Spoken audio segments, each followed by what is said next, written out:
పెళ్ళి గిల్లీ కజ్జా తొక్కుడు బిళ్ళ బిళ్ళంగోడు చెమ్మ చెక్క మా ఇల్లు బొమ్మరిల్లు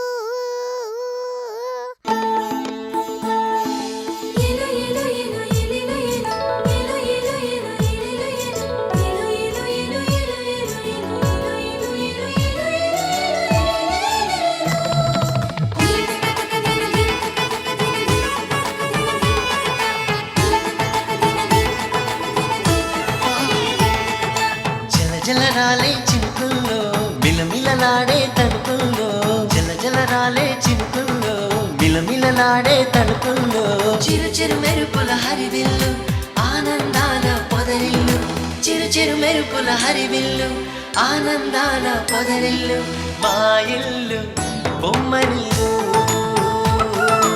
అందాల హరివిల్లు మా ఇల్లు బొమ్మరిల్లు పచ్చని పైరుల భూపాలి ఉల్లాసంగా వేయాలి కిలకిల నవ్వుతూ పాడాలి తనుకుతాం తనుకుతాం తనుకుతాం తనుకుతాం ఏవేవో ఊహలు నాలో అలలాగానే తూగి ఏవేవో ఆశలు నాలో కలలాగానే ఊగి ఆలాపం ఏదైనా ఆనందంలోన సాగేను ఈ హాయి ఒక పాటనా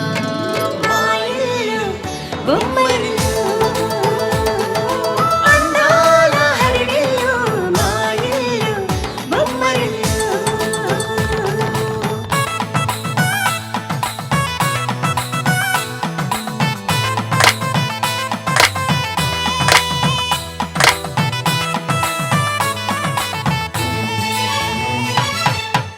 తనుకుతాం తనుకుతాం తనుకుతాం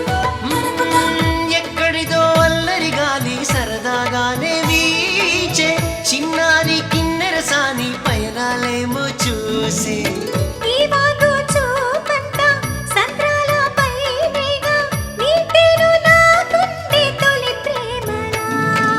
మా ఇల్లు బొమ్మరిల్లు అందాల హరివిల్లు మా ఇల్లు బొమ్మరిల్లు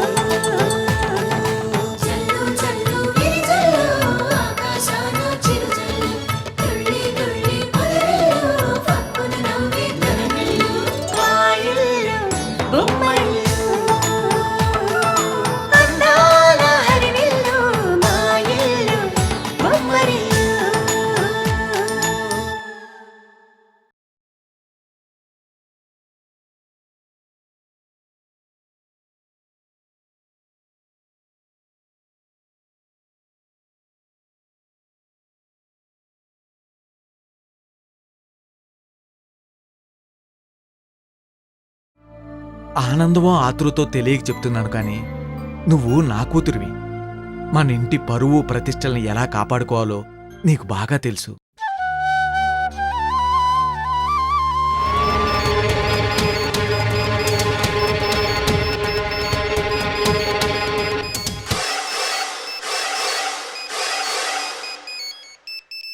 అమ్మా, నా ఫ్రెండ్ ప్రియా. సరే మాట్లాడవే. ఎవరు నువ్వు? నేను భార్గవి. 2-3 రోజుల నుంచి చూస్తున్నాను. ఎందుకంత టెన్షన్గా ఉన్నావక్క? ఏదైనా ప్రాబ్లమా? ప్రాబ్లమా? చచా, అలాంటిదే లేదు. అయినా ఎందుకే ఊరికి ఆట పట్టిస్తావు? ఇంకో 24 గంటల్లో మనిద్దరం ఒకటి కాబోతున్నాం.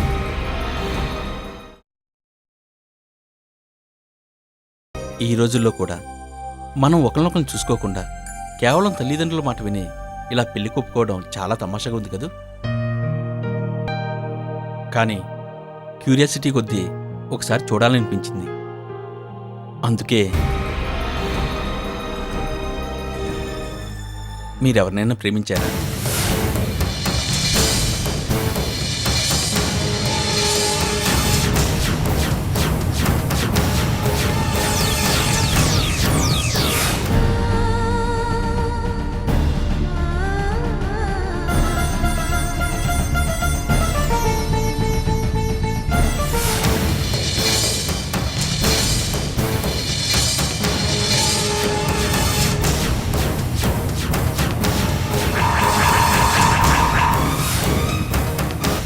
నన్ను ఒక అమ్మాయి ప్రేమించింది. కానీ నాకు ప్రేమ వివాహాల మీద నమ్మకం లేదు. ఎప్పటికైనా ఒక మంచి ట్రెడిషనల్ ఫ్యామిలీ నుంచి వచ్చిన అమ్మాయిని పెళ్లి చేసుకోవాలని నా కోరిక. అందుకే మిమ్మల్ని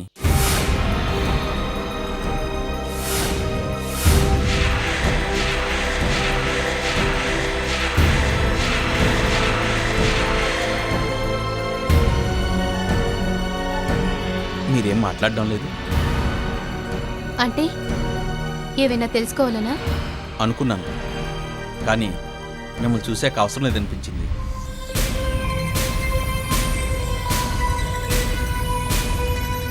యాక్చువల్లీ నేను మీకు ఒక విషయం చెప్పాలి. వద్దు, మీరు ఇంకేం చెప్పకండి. మీరు నాకు నచ్చారు. ఒక విషయం, మీరు రేపు నాతో వచ్చేసినా మీ ఇంటి వాతావరణాన్ని ఏమాత్రం మిస్ అవ్వరు. ఇది నా గ్యారంటీ.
అక్క,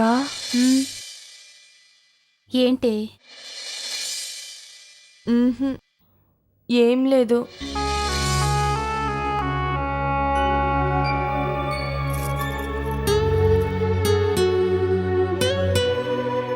అక్క, ఏమైంది? ఎందుకు అలా ఉన్నావు? నీకు పెళ్ళైపోతుందని సంతోషంగా ఉన్నా ముహూర్తం దగ్గరకొచ్చేసరికి నువ్వు దూరం అయిపోతున్నావని బాధగా ఉందక్క.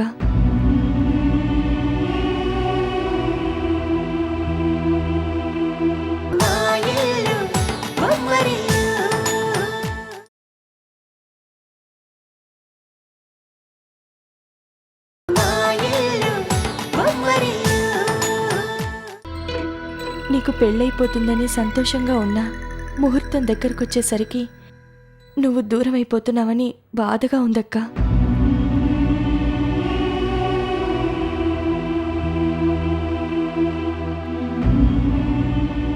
రేపటి నుంచి నేను మంచి చేస్తే ప్రోత్సహించడానికి, తప్పు చేస్తే మందలించడానికి నువ్వు నా పక్కన ఉండవు కదక్కా. నువ్వు వెళ్ళిపోతే నా బాధల్ని, సంతోషాన్ని ఎవరితో పంచుకోనక్కా?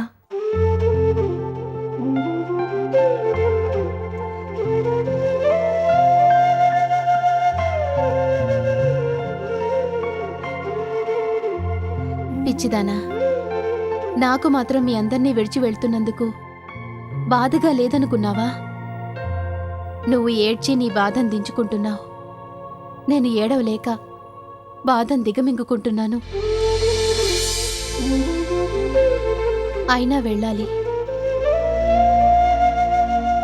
వెళ్ళి తీరాలి. తప్పదు. అయినా నా పిచ్చి కానీ పెళ్ళైనంత మాత్రాన కలవకుండా పోతావా ఏంటి?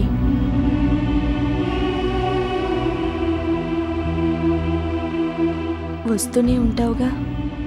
ఏమో మీ అందరినీ కలవలేనంత దూరం వెళ్ళిపోతే అక్క, సరదా కూడా అలా మాట్లాడొద్దు. నేను తట్టుకోలేను. అయితే నాకొక మాట ఇవ్వు. ఏంటక్కా? రేపు నేనెక్కడున్నా నువ్వు మాత్రం ఎప్పుడు ఇలా కన్నీళ్లు పెట్టొద్దు. హ? ఏ ప్రాబ్లం వచ్చినా ధైర్యంగా ఎదుర్కోవాలి, సరేనా? సరే అక్క. పిచ్చిదానా, రేపటి నుంచి అమ్మా నాన్నకి నువ్వే పెద్ద దిక్కు. సరే, ఇప్పటికే లేట్ అయింది, పడుకో. ఉమ్.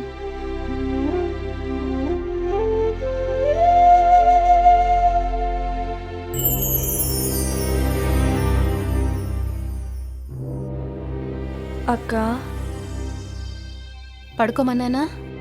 సరే.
త్వరగా త్వరగా కానివ్వండమ్మా.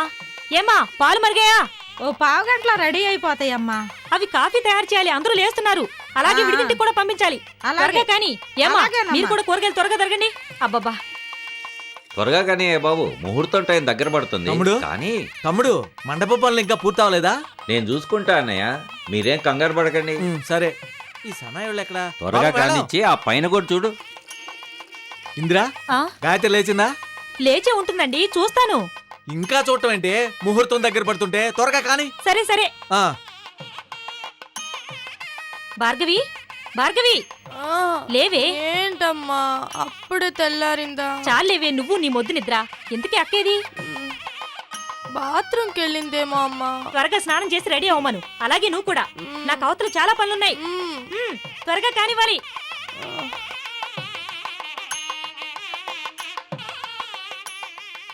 అక్క, అక్క. ఏంటి బాత్రూంలో కూడా లేదు? ఎక్కడికి వెళ్ళి ఉంటుంది? పెద్దమ్మా, పెద్దమ్మా, అక్క వాళ్ళెక్కడ? సరిపోయింది, నువ్వు కూడా నన్నే అడుగుతున్నావా? దాన్ని దగ్గరుండి తయారు చేయమని భార్గవి అక్కకి చెప్పాను. వాళ్ళిద్దరు ఎక్కడున్నారో కాస్త చూడవే. అలాగే. పల్లవి, గాయత్రక్కని చూసావా? అదేంటి, గాయత్రక్క నీతో లేదా? లేదే. పోనీ ఒక పని చేయి, నువ్వు వెళ్ళి తోటలో చూసిరా, నేను వెళ్ళి పెరట్లో చూసొస్తాను. అలాగే అక్క. అక్క, అక్క. సీతమ్మత్త, ఏంటమ్మా? అక్కే నీటొచ్చిందా? రాలేదు. రాలేదా? ఎక్కడికి వెళ్ళి ఉంటుంది? అక్క, గాయత్రక్క.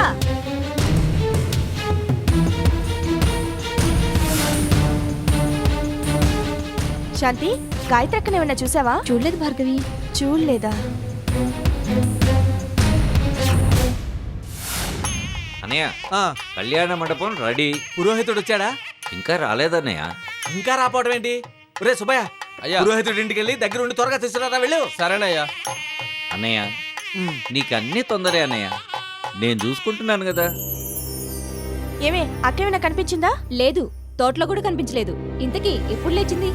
ఏమో నేను లేచినప్పటి నుంచో కనిపించట్లేదు. సరే పద నాన్నకి చెప్తా. సరే అక్క.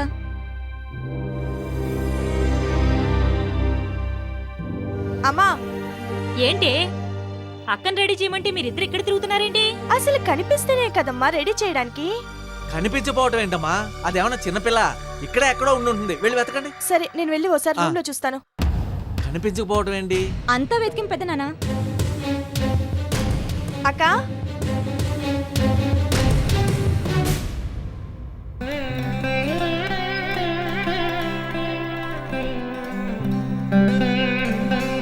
భగవంతుడా, అక్కకి ఏమీ కాకుండా చూడు తండ్రి.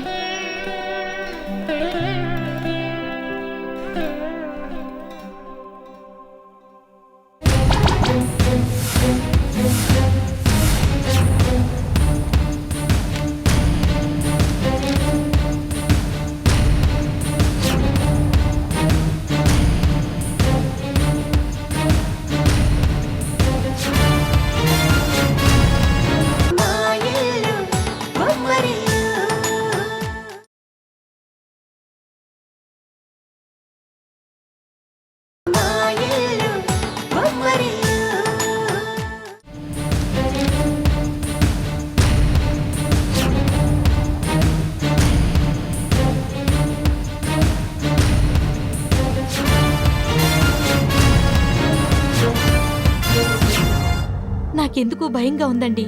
నిన్నటి నుంచి గమనిస్తూనే ఉన్నాను. అది ఎందుకు సరిగ్గా ఉన్నట్టు కనిపించడం లేదు. అన్నయ్య ఇలా అడుగుతున్నానేమనుకోవద్దు. ఈ పెళ్లి చేసుకోవటం గాయత్రికి ఇష్టమే కదా. రే, అది నా కూతుర్రా. ఒకవేళ ఈ పెళ్లి చేసుకోవటం దానికి ఇష్టం లేకపోతే ఈ పెళ్లి నాకు ఇష్టం లేదు నాన్న అని చెప్పేంత చనువు ధైర్యం దానికి ఉందిరా. అంతేగాని నువ్వు అనుకున్నట్టుగా జరిగి ఉండదు. గాయత్రి ఎక్కడికి వెళ్ళలేదు, ఎక్కడికి వెళ్ళలేదు, వెళ్ళదు. నాన్న,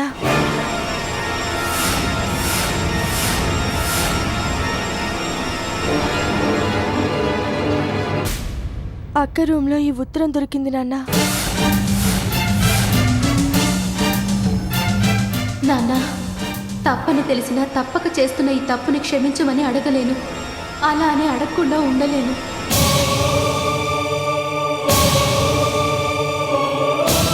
చాలా మంది అమ్మాయిలాగే నేను కలలు కన్నాను. ఒక అబ్బాయిని నమ్మాను, ప్రేమించాను. చివరికి అతని చేతిలో మోసపోయాను. అయినప్పటికీ మీ మీద గౌరవంతో నా మనసు చంపుకొని ఈ పెళ్లికి సిద్ధపడ్డాను.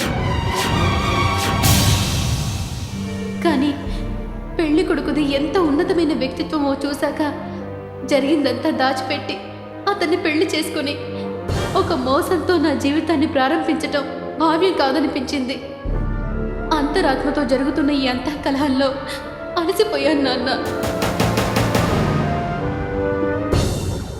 ఓడిపోయాను. అందుకే మీ నుండి చాలా దూరం వెళ్ళిపోతున్నాను.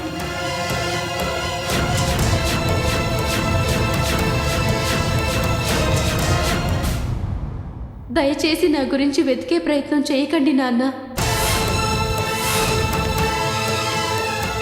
ఎందుకంటే మీరు ఈ ఉత్తరం చదివేసరికి నేను ఈ లోకంలో ఉండకపోవచ్చు.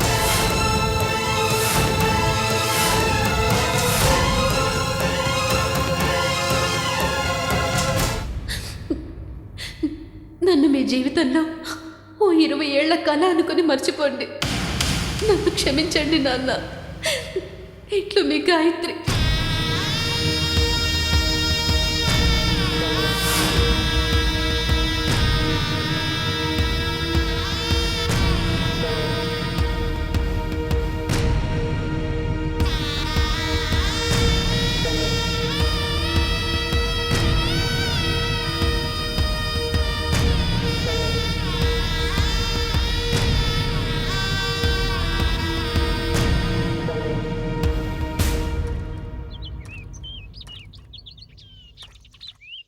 వదినా వదినా చేసిన వంటలు చాలు పొయ్యి ఆర్పే. ఏ ఎందుకు? పెళ్లి కూతురు లేచిపోయిందంట. ఓ వాయించింది చాలు కానీ ఆపండాయా, పెళ్లి కూతురు లేచిపోయింది. ఎరా పెళ్లి కూతురు లేచిపోయిందంట. పెద్దల విషయాలు మనకెందుకురా, పని కాని. వదినా వస్తున్నా. ఏంటే పెళ్లి కూతురు లేచిపోయిందటగా? ఇందులో రహస్యమేముంది? అయితే పెళ్ళాకపోయినట్టు ఆగిపోయినట్టే. అబ్బా తొందరగా తెమల్చండి, పెళ్లి కూతురు ముస్తాబు చేసినట్టు చేస్తున్నారు. ఇలా అయితే ముహూర్తం టైంకి మనం పెళ్లి మండపానికి వెళ్ళేలా లేము. అంత కంగారు పడాల్సిన అవసరం లేదండి. మనం వెళ్ళాల్సింది పెళ్లి మంటపానికి కాదు, మన ఇంటికి. ఏంట్రా నువ్వు అనేది? నిజమేనండి, పెళ్లి కూతురు లెటర్ రాసి పెట్టి ఏటో వెళ్ళిపోయిందంట.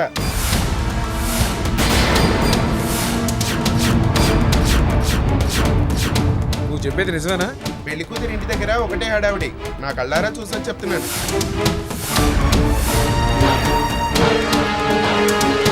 పదండ్రా, అసలు విషయం ఏంటో తేల్చుకుందాం.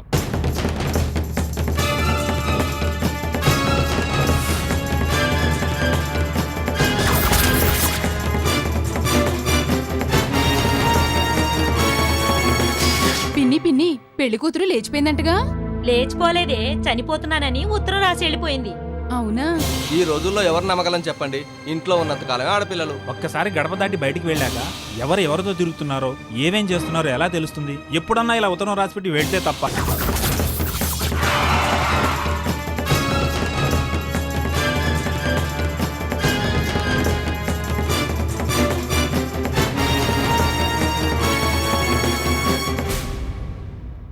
రాఘవయ్య గారు, రాఘవయ్య గారు,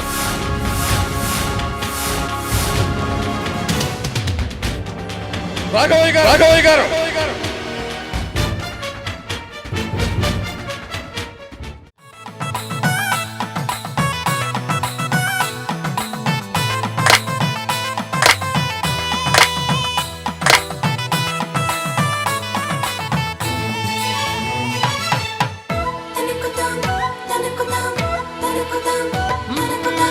ఎక్కడిదో అల్లరి గాలి సరదాగానే వీచే, చిన్నారి కిన్నెర సాని పయనాలేమో చూసి